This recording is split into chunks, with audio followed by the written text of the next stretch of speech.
Hello fellow collectors, I hope you are doing very well indeed. Today I'm unboxing the Michael Powell Early Works set from the BFI, which released back in September last year.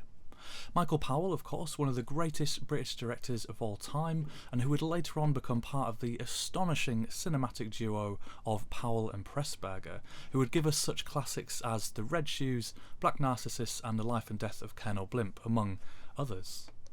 This set comes in a flimsy cardboard slipbox, and inside we have a scanavo case with the films spread over 2 Blu-ray discs, and inside is a nicely thick booklet too.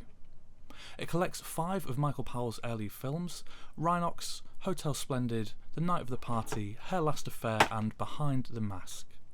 Sadly, I believe other of his early films have been lost to the sands of time, but it is absolutely wonderful that we've got 5 more of his films to enjoy in high definition.